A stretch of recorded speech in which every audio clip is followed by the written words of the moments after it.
Good Shilpa, we can afternoon. start. Yes, Yes. okay, sir, I'll begin. Yes, okay. Good afternoon to one and all present here. It is a privilege to be gathered here on this online platform to celebrate World Forest Day and World Water Day.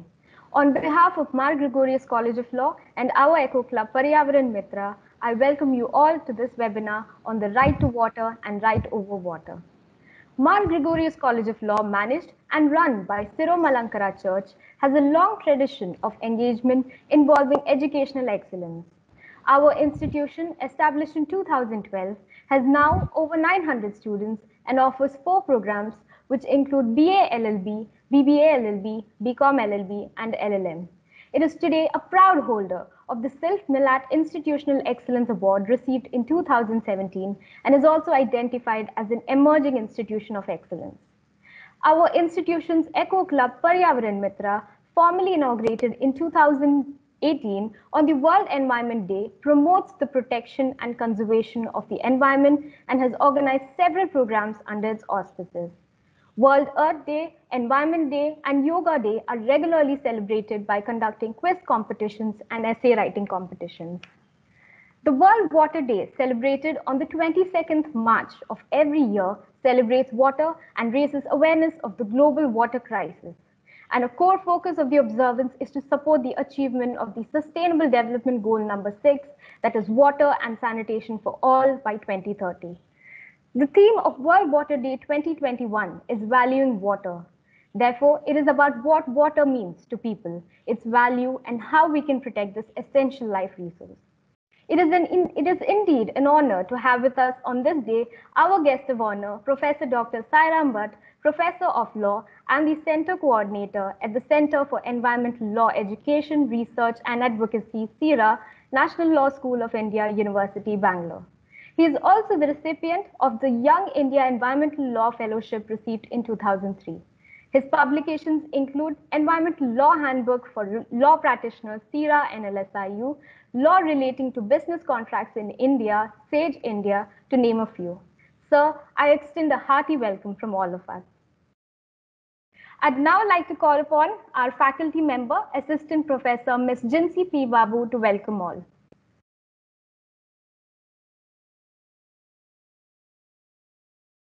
Honorable guest, Professor Dr. Sairam Sir, Director, Father Dr. Koshi Isaac Punamutal, respected Principal Dr. P.C. John, colleagues, and my dear students.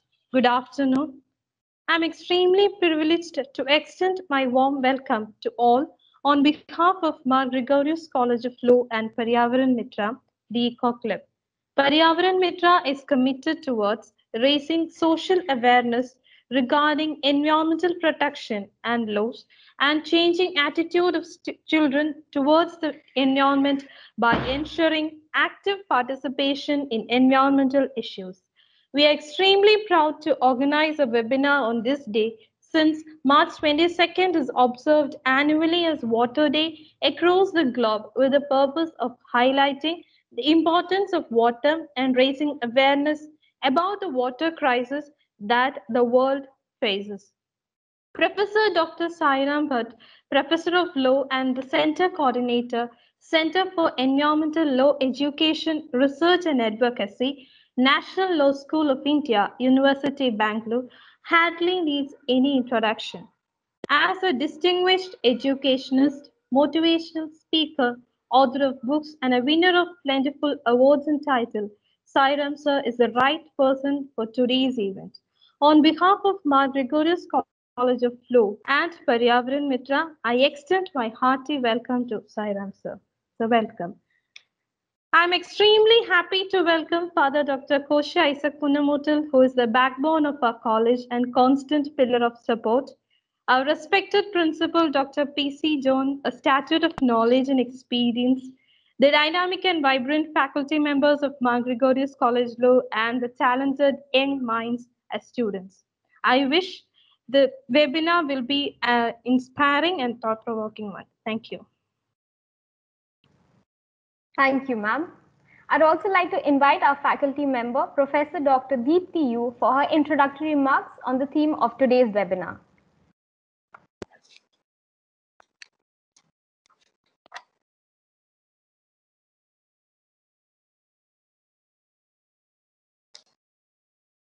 Respected Professor Dr. Sairam Bhatt, guest of the day, Father Dr. Koshi Isaac Kunnamotal, Principal Dr. John P.C., faculty members, and all my dear students. Today, world over, the day is celebrated as World Water Day by United Nations. The idea for this day to be celebrated as World Water Day goes back to 1992, the year in which the United Nations Conference on Environment and Development was held at Rio de Janeiro, Brazil. This year's theme for celebration is valuing water. The role that water plays in supporting life has never been contested. Water is indispensable for life on Earth. Therefore, discussion of right to water must always take place in the context going far beyond the immediate survival needs of human beings. Also, the intrinsic link which water and life has shows that water is a right, irrespective of the fact whether human rights instruments recognize it or not. However, mainstreaming of right to water ensures that there is no need to argue over its existence. Now, the explicit recognition of right to water is evident from various human rights treaties like Convention on Elimination of All Forms of Discrimination Against Women, Convention on Rights of Child, and Convention on Rights of Persons with Disabilities.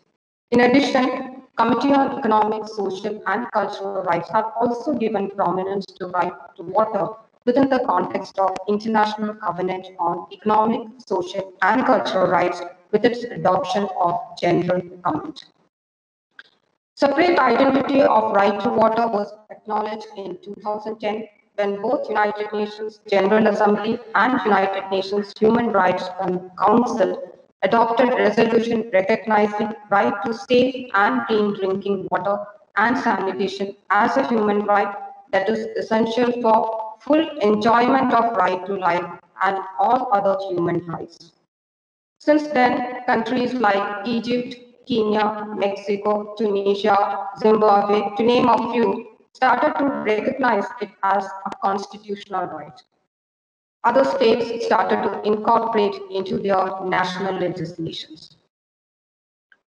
Across the globe, we find that after the adoption of resolution, the interdependency and increasing recognition of link between human right to water and sanitation and other human rights like health, work, education, housing, food, etc. also started to be acknowledged.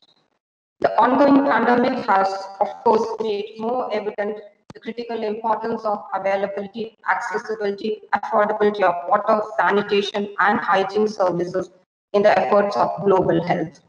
Now, talking about the incorporation of right to water in the Indian context, Indian Constitution fails to recognize human right to water, but courts have been at the forefront of an explicit discussion of human right to water. We find that on various occasions, Supreme Court and High Courts have read right to water along with right to life, which is guaranteed under Article 21.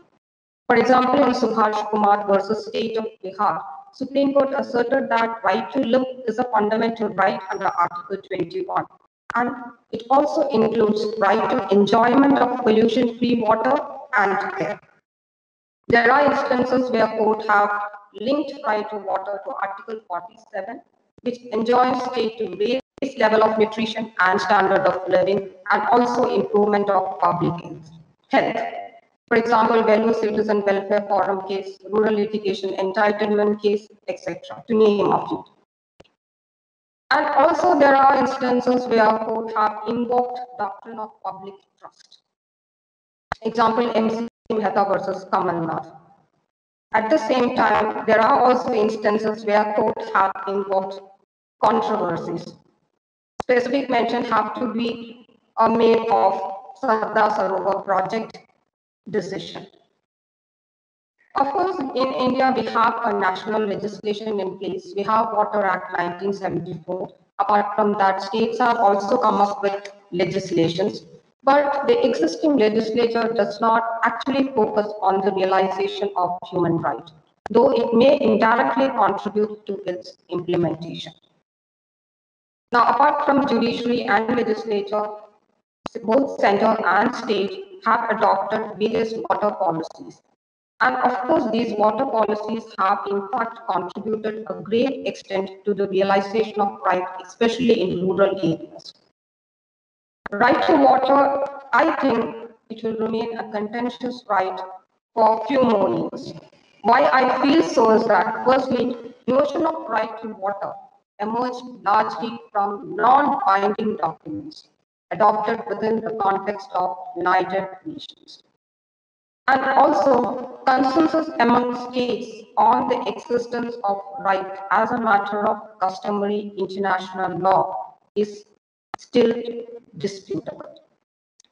Here I would like to bring to your note that though in 2010, United General Assembly and United Nations Human Rights Council have adopted resolutions, but those resolutions were not adopted with consensus. Countries like Denmark, Japan, UK, US abstained from voting.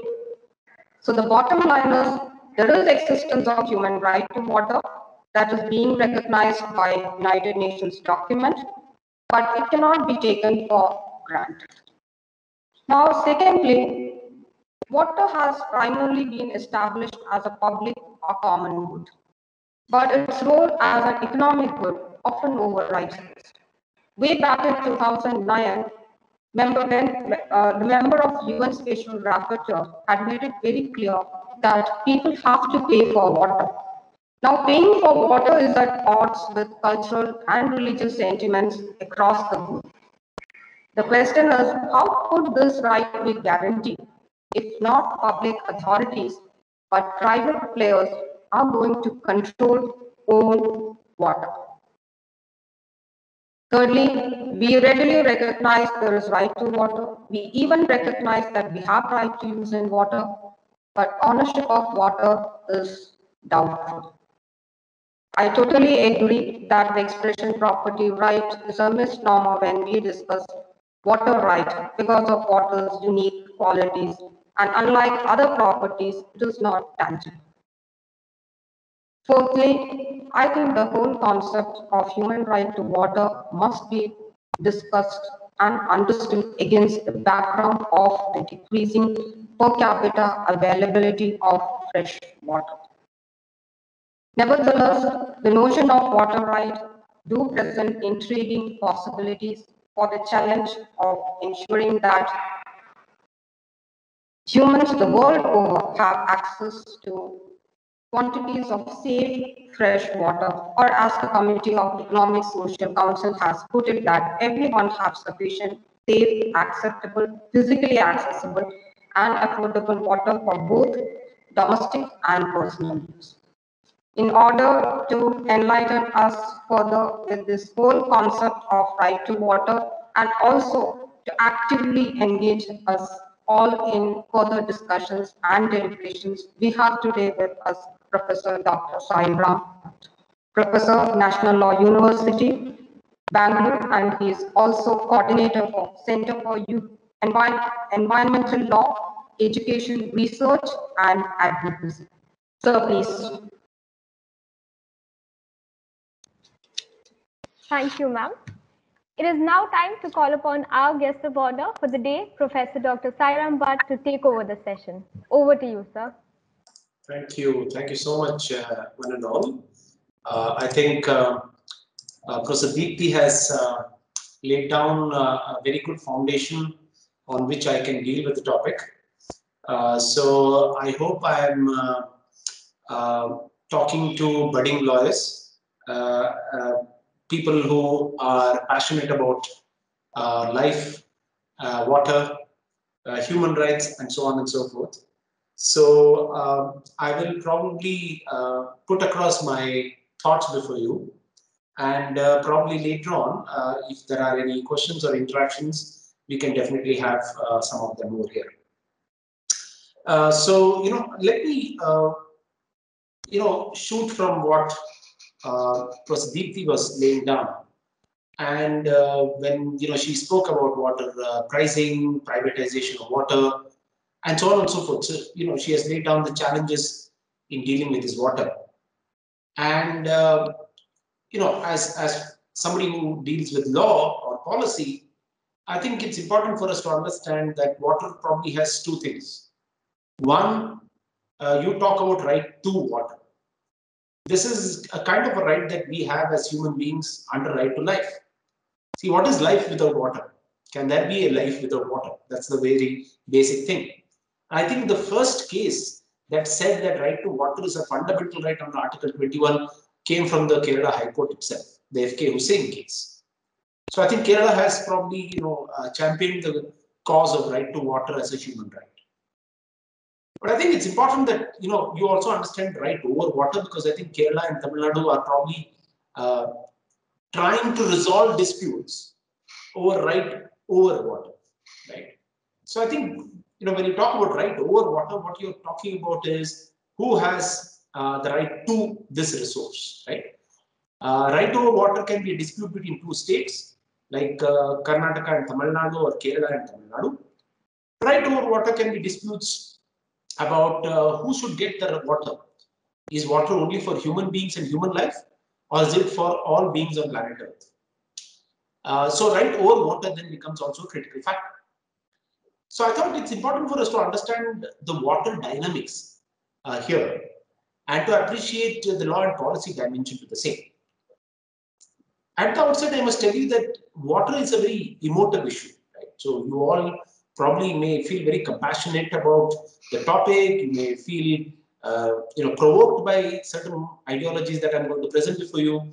But I think the purpose is that unless we debate, discuss about water, we are not going to probably look for solutions. So keep the thoughts coming in, and I'm sure if I can provoke you pretty well, that would be the purpose of this presentation. So I'll keep it short.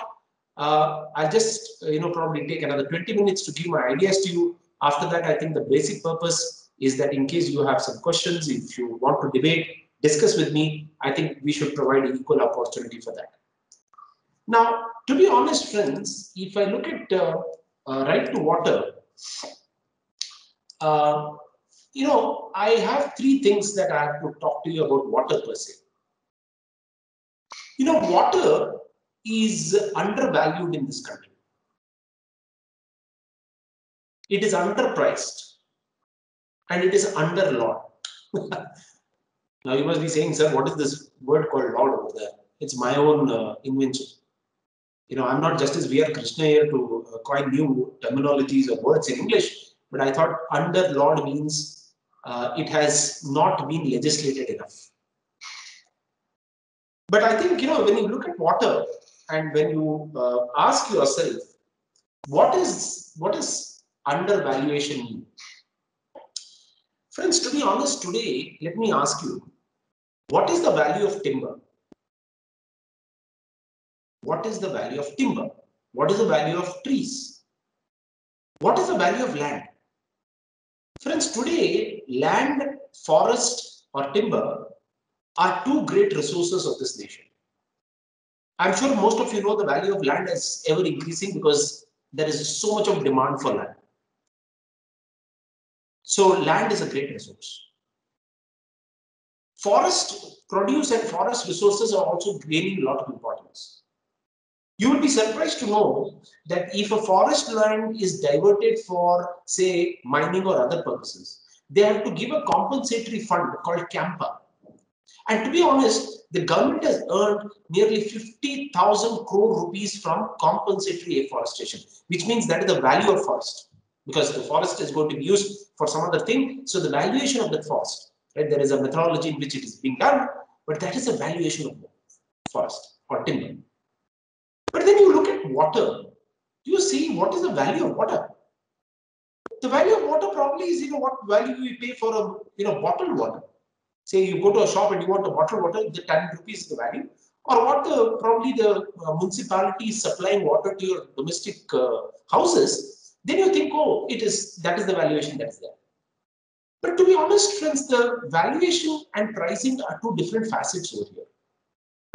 When you look at, undervalued, you have to look at the fact that if suppose today I look at water from a resource perspective, and it's a very vital resource. Is India a water surplus country or is India a water deficit country? What do you think? Is India water deficit or is India water surplus? See, as a nation which has probably rivers like Ganga, Godavari, Krishna, and Kaveri, like many other rivers are there, but I'm just saying these are the major rivers that we have in this country. Are you water deficit or water surplus? If you're water surplus, then valuation doesn't matter much of it. But if you're water deficit, then valuation does matter. Because in valuation, what you do is you try to look at equitable distribution of that water. To be honest, friends, the former secretary of the Ministry of Water Resources, Government of India, Sri Ramaswamy Iyer, he was a very popular water expert. He has clearly said, and this has been supported by a lot of data, that if you look at the land area, the geographical, topographical, and the population in this country, we are a water deficit nation. So the resource is not in abundance. The resource is a scarce resource. Now, if it's a scarce resource, how do I value it? Which means, how do I manage it if it's a scarce resource? Interestingly, friends, we are managing the water right now as a value product, as if this is the only generation to which the water should be available for. We are not looking at water from, making it available for the future generation at all, right? Interestingly, when I look at the demand and supply of water, the demand for the water is ever increasing, but has the supply also increased? Are we sure that we are able to say, okay, as soon as the demand increase, yes, I have a button in which I can increase the supply of the water? Is that something that we have literally tried to look at some kind of a mapping when it comes to water? Second is, when I talk about undervaluation, friends, I'm just saying, if water is such a vital resource and we are a water deficit nation, what is the investment on this subject or resource called water? Generally people have spoken about what is the investment of GDP on public health, what is the investment of GDP on education. Yes, they are all very vital and important, but what is the investment of the state on water as a resource? What is the percentage of the budget that is spent on water?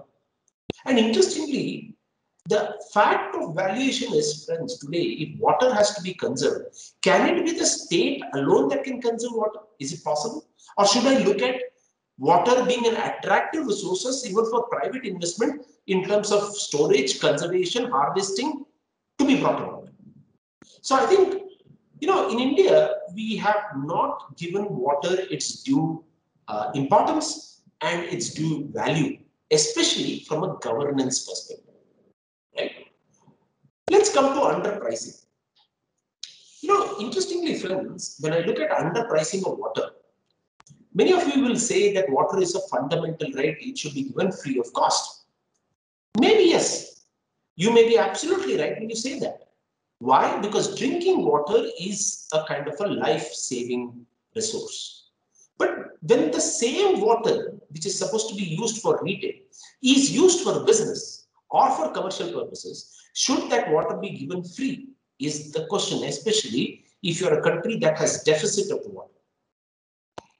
It's not about, making profit from charging of the water, but it's important to use that money for increasing the supply of the water when the demand of the water is ever increasing. So when I say retail price of the water as against the bulk user of water, should there be some kind of differential pricing on water? Today, friends, water as a commodity, water as a resource, water as a good has to be properly priced so that when bulk people or bulk consumers are using the same, they actually pay for that kind of water and for that kind of price. So pricing of water is also an important element for law policy makers to actually think about. But again, have we thought about it adequately enough? Interestingly, friends, I was doing research on water for a project that we are doing for the Institute of Water Management. It's an ICAR project. And while I was reading about that, I was fascinated about a couple of things. One is, land, friends. is considered as a property. Forest is also considered as some kind of a property, and we have the concept of eminent domain. Am I right or not? Have you heard about the concept of eminent domain? That the state has the right to take over your property and there is no fundamental right to property. The state can acquire your land, the state can acquire. So I think, when I talk about eminent domain, can that eminent domain apply to water as a resource? Can eminent domain apply to water as a resource? So if somebody is trading water, right? Now come to Bangalore, friends, you will find people are sinking bore wells and selling water. To be honest, this bore water does not belong to the gentleman. It belongs to the community. It's an aquifer stored for many centuries and years. And one person suddenly decides to bring in borewell technology. He pumps this water out, and interestingly, we call it the mining of water because it is below the earth's surface. It's called mining. And he then takes this water out and supplies to many of these apartments and makes profit or money from the same. Now, should state take over some of these borewells that are making a commercial sale of that water? Should we use eminent domain in taking over such sources of water? Because please note that source belongs to the community at large. So friends, to be honest, underpricing, again, very interesting area. Today, it's a very interesting topic, and I'm sure in Kerala as well, you will find this to be a very controversial area. Kerala, the agricultural community is very strong, like probably any other state it should be. But I'm going to take the issue head on because I think we are in an academic debate and we should discuss and deliberate about this. I'm really concerned about pricing of water in the agricultural sector. To be honest, friends, while agriculture is important for food security, protecting the interest of the vulnerable farmers, I am concerned about the use of water in the agricultural sector. To be honest, friends, I was trying to read the water policy, and I was trying to understand what is agricultural water use called as. Suppose water is sent for agriculture. What is this? What is it called as? Can I call it industrial use of water? Agriculture water? No, I cannot. Can I call it water for drinking purposes? No, I cannot call it. The third element, friends, that is available under any legal framework is commercial use of water. So when water is used for agriculture, is it commercial use of water? Is it bulk use of water? Especially when irrigation water is given for a paddy field, if it's given for a sugar cane field, and so on and so forth. That is a dam water that is stored. Now it has met right to life of so many people. No doubt about it. It has met green revolution, no doubt about it. But when agriculture is commercially using this kind of water, if we think it should be, then how is agriculture responsible for conservation and sustainable use of water? Friend, we are not denying the fact that farmers have a right to this water to meet the food security demand of not only themselves but of the nation. But at the same time, please note, friends, we are a country that is quite obsessed with what we call as the rights. The right-based approach. We are always speaking about rights, human rights all across. Different kinds of human rights, new rights. Why can't we be a society that is duty-based, duty-conscious? If you can talk about rights, there are enough duties towards conservation and sustainable use of water that I have to insist upon in a policy. Friends, please understand, when I talk about duty, look, this water is not belonging to you at all. It belongs to the country at large. It belongs to each and every Indian citizen. It does not even belong to the government. It does not belong to the user. It does not belong to who has that water. Water is everybody's property. And hence, when you are getting the right to use this water, how responsible are you supposed to use the same? For example, is agriculture or intensive agriculture one of the reasons for pollution and contamination of water? Please note today, when my farming brothers or farming communities are using pesticide, insecticide, especially when this water from irrigation dams is being used, why can't I insist that they cannot do that? At least the duty not to pollute, the duty not to divert, the duty not to misuse, the duty to equitable. So I think it's important that whenever underpricing of water is generally done, we must enhance the duties of these farming communities and the farmers. as the case may be, so that we can insist that though this is underpriced, you meet your duties and hence we can give you subsidized water. If you don't meet your duties, we will not give you subsidized water. You know, I was wondering and I was trying to study this. You know, how many of you know about the Delhi's air quality? Professor Jijimohan was in North India for quite some time. He has been in Delhi. We all have been to Delhi at some point of time. Delhi's air quality is always a challenge and a problem. So, you know, when winters comes in, everybody says Delhi's air quality is bad. And they blame, obviously, you know, pollution from automobiles and industries. But most importantly, they blame even stubble burning by farmers.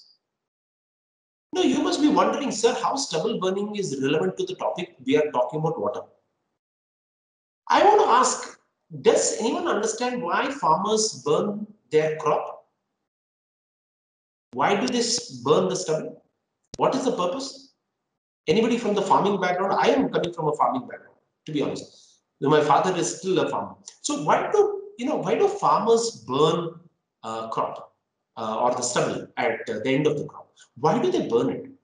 Because that is contributing anyhow to air pollution, but why do they burn it? You know, to be honest, friends, stubble burning has a direct link to water. Did you ever know about it? Did you ever think about it? Friends, Punjab and Haryana farmers are heavily now depending upon groundwater, which is free. They don't have to pay. There is no charge. See, groundwater is, if I have a piece of land, the right to sink the borewell is my right. So I draw this water. If one bore goes dry, I go to the next bore, I keep drawing this water. And what do this water use? I use it for crops. And what do? Look, I don't have to depend upon irrigation dam water. I don't have to depend upon the government supplying water. I have my own resource to water. So I want to change my crop faster. So to replant a new crop, I burn the stubble. So stubble burning, friends, is directly linked to the fact that people are exploiting groundwater beyond imagination. And they burn the stubble so that quickly stubble burning will result in you freeing the land for the next crop to be sown. That is where stubble burning is directly linked to water. And the point is, if you look at Punjab and Haryana, which are supposed to be the green belt, which gives us paddy and rice, friends, people say most of the districts in Punjab and Haryana are water-stressed districts, especially in terms of groundwater. Nearly 90% of groundwater seems to be already exploited. So once groundwater gets exhausted, what will these people do? Where will they go to? So I think it's an important element of saying, see, if you allow people to freely extract groundwater without imposing any cost, price, or regulation, it is going to result in a lot of disasters. People will be unemployed. People will probably have no means of livelihood. And hence, I think it is an important stage where we must bring in law and regulation on water. To be honest, friends, if as a lawyer who has worked in this area, I try and collate the laws on water, I think we are underlawed, especially on this resource. There are fantastic legislations on land and forest. There is hardly any legislation on water. There are legislations, but not on conservation, not on preservation, not on sustainable use, not on management. There is hardly any law which insists that the state has a duty to do all of these in the field of water. Friends, look at land. Friends, we had a time when we organized what is known as land reform movements. Land got reformed. Then we had forest reforms, wherein we gave the forest dwellers or forest tribals the right to live in the forest. We had electricity reform. But has there ever been a water reform in this country? Should we take water reform seriously? What are the elements of water reform? There are plenty, friends, to be honest. I'm sure some of my friends here in this audience who are budding law students know about what is known as the public trust doctrine, where we say that resources in nature are not owned by the state is only a trustee of these resources. Public trust doctrine. So water has to be managed by the state as a trustee for the ultimate use and benefit of the citizens at large. That is what the public trust doctrine is. But in water, friends, we have some colonial doctrines like riparian rights. The upper riparian person cannot influence the lower. Friend, these are doctrines of age old. Is it time that some of these doctrines are reworked, analyzed, reviewed? Maybe yes. I think, water is crying for reforms. And I think today, if you look at statistics that is provided by Niti Aayog has documented that in 2017, 11 cities in India, please note, a couple of years back, 11 cities in India were water distressed cities. They were water distressed. Bangalore was one of them. Right? So, water now is going to become probably an area of dispute, area of conflict. When shortage occurs, naturally violence is going to occur. People are going to fight over this resource because it's a scarce one. And hence, what kind of law or regulation we have in place? Interestingly, if you look at the constitution, friends, water is within the state list in the 7th schedule. List 2. Interstate water, central list. But the point is, friends, do we need a central uniform law on water for all over the country? Or should it be allowed for each individual states to manage their own water resource? Is there a central law on water? Is there a central law on water? Friends, the only central law that you can ever find on water is the Canal and Drainage Act of the 1858, which was passed by the Britishers. There's no central law on water at all. We have the Central Irrigation and Jal Shakti Ministry, but they don't have an umbrella overarching legislation like what we have the Environmental Protection Act of 1986. There's no legal framework. The other debate is, why should the central law be there? Let states have it. Yes, states can have it. But remember, friend, states have their own priorities. Interestingly, water is also managed largely by customary practices. For example, the tank management system in Karnataka is not the same in Kerala. Each tank is managed differently. There are temple tanks, there are village ponds, there are community lakes. They're all managed in individual manners. Then there is a lake inside forest area that is managed by the forest department. All of these probably needs our priority as lawyers, policy makers, because I think, this is just going to start the whole debate about how we are going to address this scarce resource. Interestingly, friends, yeah.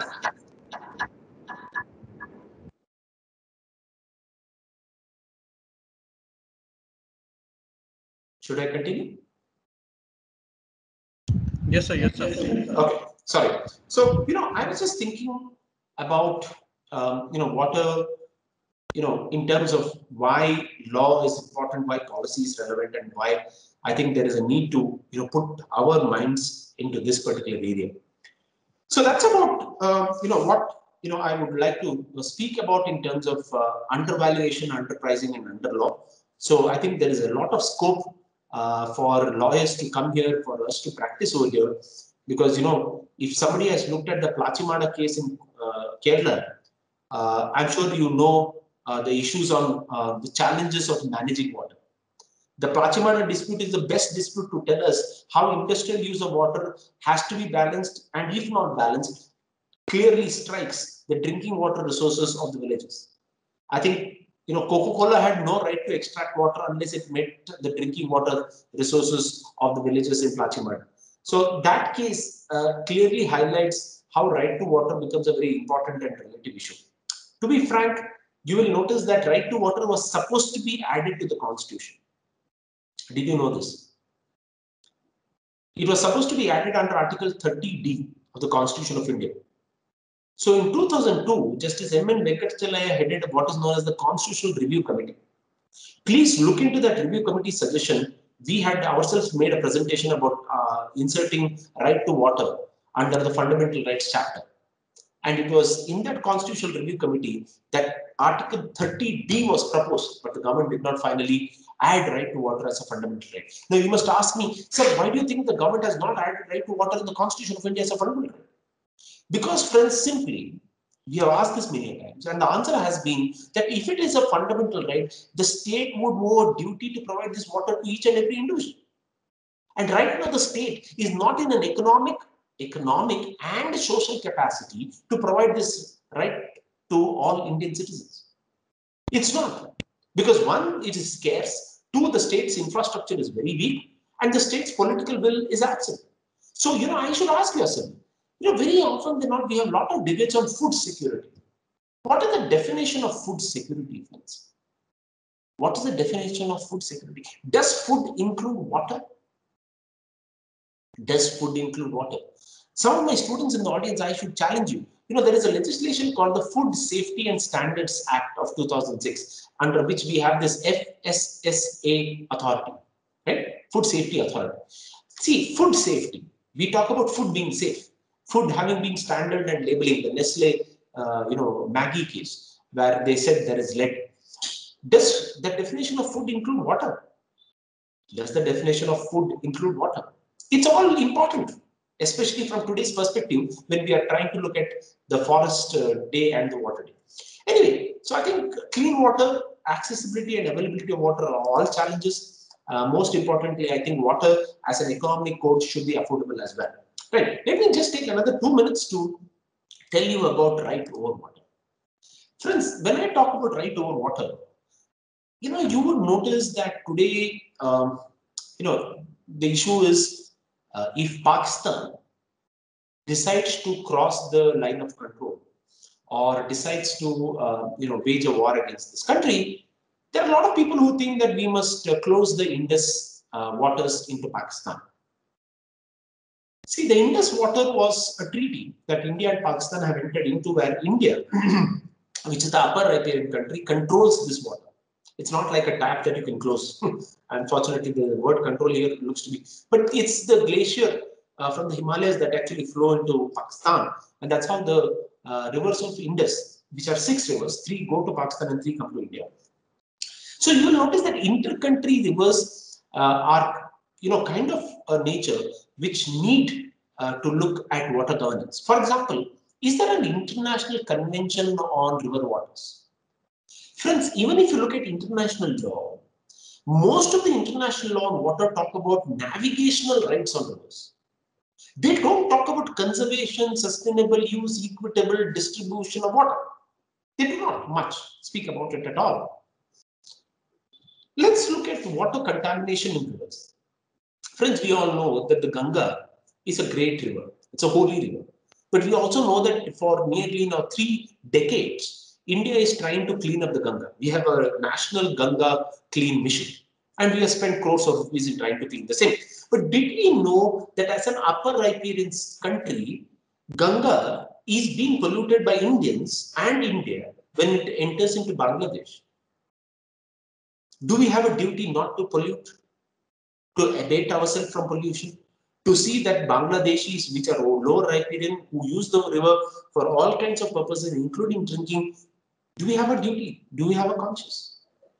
Look at Brahmaputra for that matter, friends. Today, China is damming the Brahmaputra.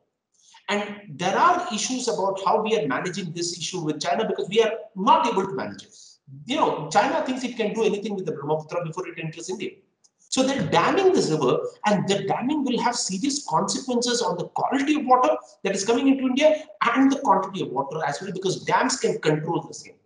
And remember, dams, while they control this flow of the river, they can actually disturb the flow as well. So if I open the floodgates of a dam, it can actually flood the downstream areas in India, especially in the northeast. So please note, vis-a-vis rivers, when I say right over water, it can be a right of conflict, disaster, issues that are of security and strategic interest between countries.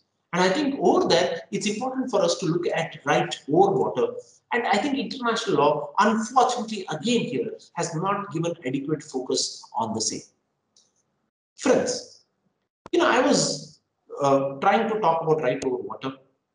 And somebody did rightly ask me, sir, do you know that river water gets wasted into the sea? I said, yes. What's the point? He says, no, river water is fresh water. It's not salt water. River water should be stopped from entering into the sea. But to be honest, do you think that is the right way of looking at right over water? Friends, please know the ecosystem in estuaries on the coast, the turtles, the biological resources on sand, all of these actually depend upon river water and sea water actually meeting each other. Friends, if I look at the rights over water, I as a human being cannot be selfish in saying that completely river water must be stopped from entering into the sea, because even the marine resources of the sea depend upon this ecological balance. Sea water has to meet river water. The ecosystem in those areas completely depends. So I cannot even stop it. I should not completely dam it. And hence, I think, friends, all of these in terms of challenges pose an important area for law and policymakers to think, to manage, to govern. And I think this is where probably there needs to be a priority on how we are looking at water as a nation, as a community, and as a society. And to be honest, friends, while many of my friends in the legal fraternity think that water and environmental law do not have enough scope for practice, I have to prove them wrong. I have to tell them that these are precisely the areas where there is a lot of scope for practice. There is scope for practice. There is scope to write a law. There is scope to, contribute to nation building. But there is scope to what I call as intellectual discussion as well. Friends, water in India is very, very critical. It's critical because of the fact that when I deal with water pollution and water pollution control boards, I really see how our activities have actually contributed to ever increasing demand for water and ever increasing pollution load on water. Finally, friends, let me close this presentation by telling you this. Friends, how many of us have looked at water recycling? How many of us take part in water harvesting? How many of us think that fresh drinking water should not be used for gardening purposes? How many of us will make a simple pledge that water saving is water conservation? What do I mean by water saving?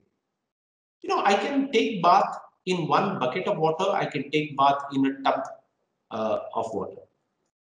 I can probably, do what is known as half flush when I go to the loo, or I can do a full flush if I wish to do it.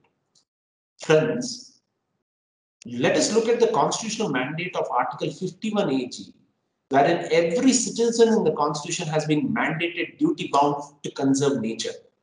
And water is an essential element of nature. If we all start practicing our duties efficiently and effectively enough, and be conscious towards the conservation of every drop of water, I am sure the nation from a deficit water will become a surplus water. Thank you very much.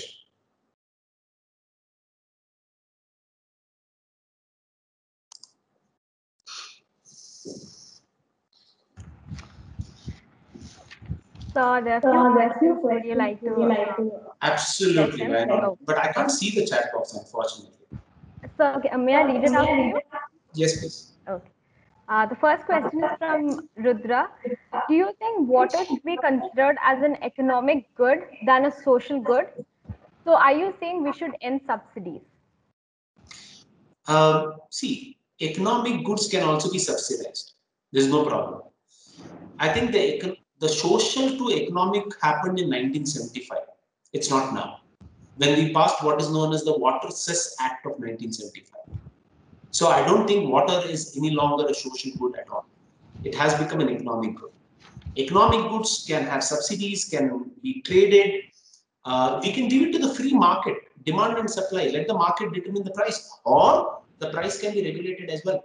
But let us not fool ourselves and say that water has remained only a social commodity. No, unfortunately, in India, where water is priced, sold, owned, bottled, mineral, I think it's already an economic commodity. Okay, thank you, sir. There's another question. What are the measures for decentralization and which involve participation of water users so that we can address the global water crisis situation? No, I'm not such a big expert on global water crisis. I can only speak for my nation, my state, and from a law perspective. I don't believe that decentralization is going to work on its own. I think we need at least an overarching law for urban local bodies and panchayats to work on. I believe that it is important that local water bodies like ponds, lakes, wetlands, even the groundwater, borewells should be allowed for local panchayats to manage. However, they should not manage it in a way that cannot be uniformly governed. So I think while we definitely say that decentralization is the way forward, but centralization in terms of overarching law is what I firmly believe is the need of the hour.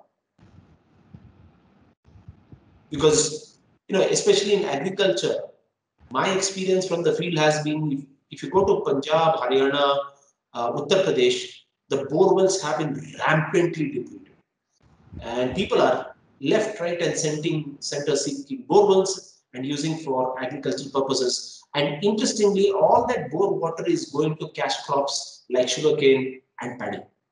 They're earning pretty well, good. They're becoming rich farmers, even better. But I'm concerned that the groundwater table is going to be depleted and slowly it is going to vanish from the surface. And once groundwater goes, remember, friends, it is the same farmers who are going to go again on the national highway and protest because they cannot grow anything else. So over dependency on groundwater is definitely not good for the agricultural community.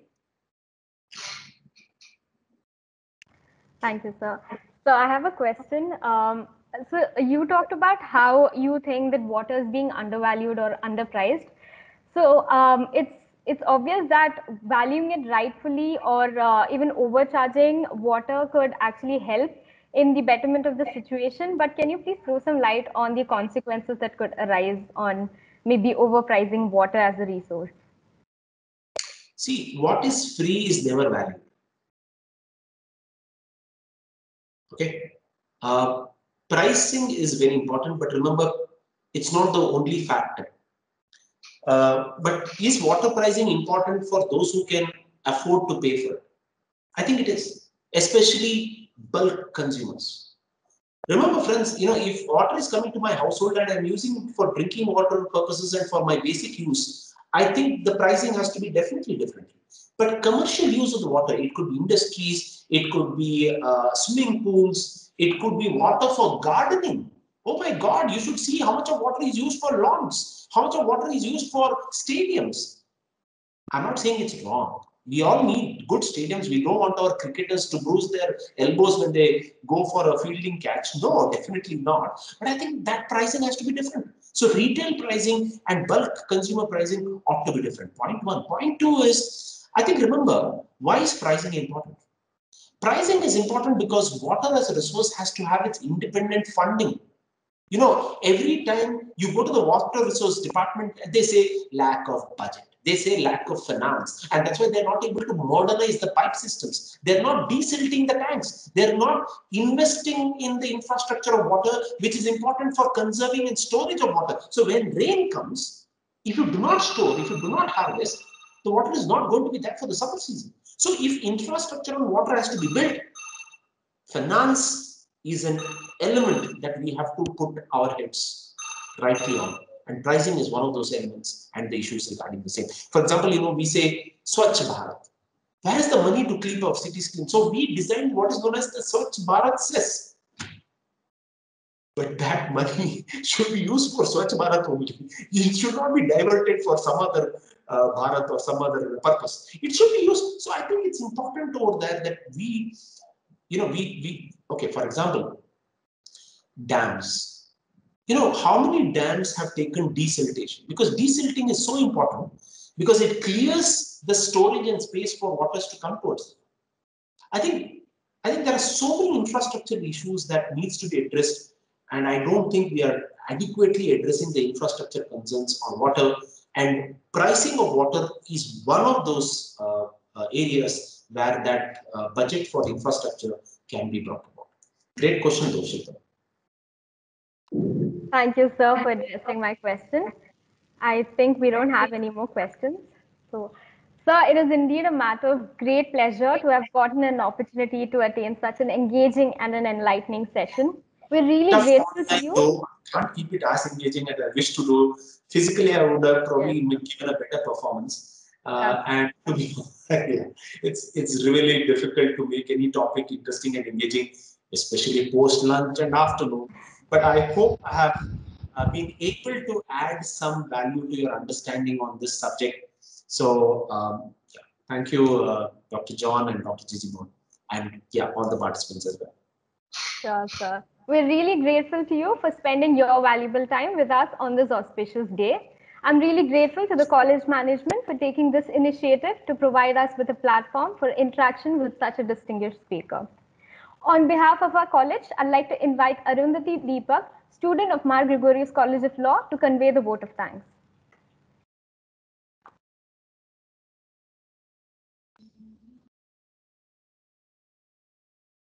Honorable guest of honor, Professor Dr. Sairam Bhatt, our principal, Professor Dr. John P.C. Sir, our director, Father Dr. Koshi Isaac Pundamuttal, teachers, and my dear students. It's my privilege to have been asked to propose a vote of thanks on this occasion. First of all, I, on behalf of the college fraternity, extend a very hearty vote of thanks to the honorable chief guest who blessed us with their presence and took out valuable time of your busy schedule, sir. I must mention our deep sense of appreciation for his truly inspiring words, reiterating our roles as budding lawyers in the nurturing of our environment. The way he explained the importance of water, how it is undervalued, has certainly made us thoughtful. The questions he posed before us will certainly help us to think out of the box, and it was an exemplary presentation, sir. Thank you, sir. I also wish to express my gratitude to our principal, Professor John P.C. Sir, and the director for providing us this platform and their valuable support. Here, we are fortunate enough to be backed by a team of very dedicated and motivated teachers. So thank you, teachers.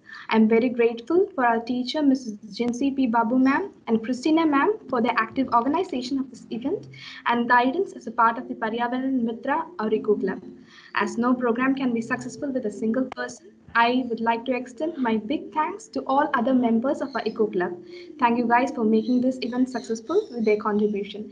Thanking all others for your patience and esteemed presence. Thank you.